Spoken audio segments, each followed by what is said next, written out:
नमस्ते दोस्तों, जय श्री राम, जय भगवद गीता। दोस्तों, भगवद गीता हमारा धर्म शास्त्र है और हमें इस बात का गर्व होना चाहिए कि आज से 5000 वर्ष पूर्व महाभारत के युद्ध में जो गीता का ज्ञान दिया गया, गीता का जो उपदेश दिया गया, वो गीता हमारा धर्म ग्रंथ है।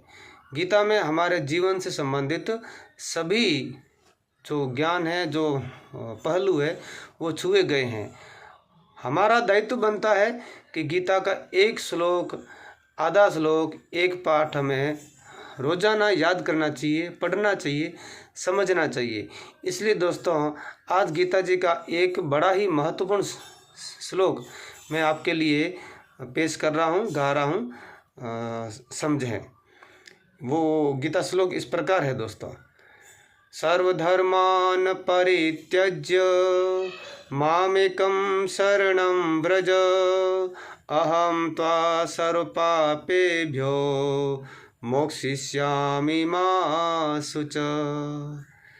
गीता के इस श्लोक में भगवान ने कहा है कि सर्वधर्मान् परित्यज्य, सभी धर्मों को छोड़ करके, अर्थात जो कुछ आपके लिए जिसे आपने धर्म मान रखा है, अपना जो मान्यता प्राप्त धर्म है, उन सभी धर्मों को छोड़ करके सर्वधर्मान् परित्यज्य मामेकं शरणं व्रज, केवल एकमात्र मेरी शरण हो जा, अर्थात एकमात्र भगवान की शरण होना।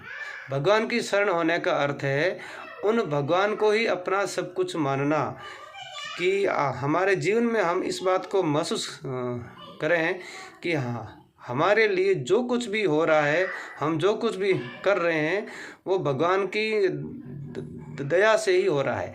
ऐसा सभी रूपों में स्वीकार करना, मानना, ईश्वर को याद करना, इसे कहते हैं भगवान की शरणागति हो जाना।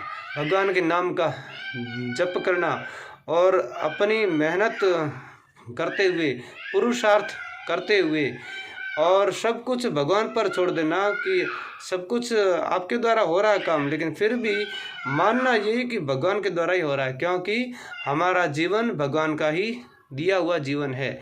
हमारे अंदर जो चेतना है, जो ऊर्जा है, जो कार्य करने की क्षमता है, वो उस अंतर्यामी ईश्वर की ही दी हुई है। इसलिए दोस्तों, हम जो कुछ भी मेहनत करते हैं, जो कुछ भी काम करते हैं, जो कुछ भी हम व्यापार करते हैं, बिजनेस करते हैं, नौकरी करते हैं, वो भगवान के लिए ही करना और भगवान के द्वारा ही हो रही है, ऐसा मानना, सभी भावों से उस अंतर्यामी को स्वीकार करना, अंतर्यामी ईश्वर को महसूस करना, यही वास्तव में शरणागति है। तो गीता का ये श्लोक बोल रहा है, सर्वधर्मान् परित्यज्य मामेकं शरणं व्रज, अर्थात सब धर्मों को छोड़ करके एकमात्र मेरी शरण हो जाए, यानी कि भगवान की शरण हो जाना। तो क्या होगा उससे? तो श्री कृष्ण ने कहा, अहम त्वा सर्व पापेभ्यो मोक्षयिष्यामि मा शुच, अर्थात मैं तुम्हें सभी पापों से मुक्त कर दूंगा, तुमको चिंता करने की जरूरत नहीं। यानी श्री कृष्ण ने दूसरी पंक्ति में हमारे को भरोसा दिया है कि अगर तू एकमात्र मेरी शरण हो जाएगा तो मैं तुम्हें सभी पापों से मुक्त कर दूंगा, अर्थात सारे जो आपके द्वारा जाने अनजाने पाप कर्म होते हैं, उन पाप कर्मों को ख़त्म कर देंगे, माफ़ कर दिया जाएगा। ऐसा श्री कृष्ण ने भगवद गीता में हमारे को भरोसा दिया है, विश्वास दिया है। अब हमें इस बात का पूरा विश्वास होना चाहिए कि जब श्री कृष्ण जैसे भगवान ने हमारे को गीता में ये भरोसा दे दिया कि हमारे पाप कर्मों को वो ख़त्म कर ही देंगे, तो हमारा दायित्व इतना बनता है कि हम हर प्रकार से, सब प्रकार से उन श्री कृष्ण के शरणागत हो जाएं। इसलिए दोस्तों, एक बार गीता का श्लोक अपन फिर से याद कर लेते हैं। ईश्वरः सर्वभूतानां,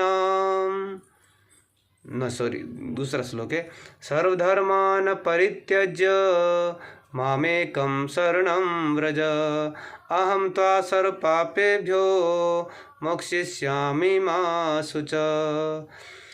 सर्वधर्मान् परित्यज्य मामेकं शरणं व्रज, अहं त्वा सर्वपापेभ्यो मोक्षयिष्यामि मा शुच, अर्थात सभी धर्मों को छोड़ करके एकमात्र भगवान के शरण आने वाले के सभी पाप कर्म नष्ट हो जाते हैं, वह सब पापों से मुक्त हो जाता है। यह भगवद गीता का भरोसा है। इसलिए गर्व से कहें, मेरा शास्त्र गीता शास्त्र।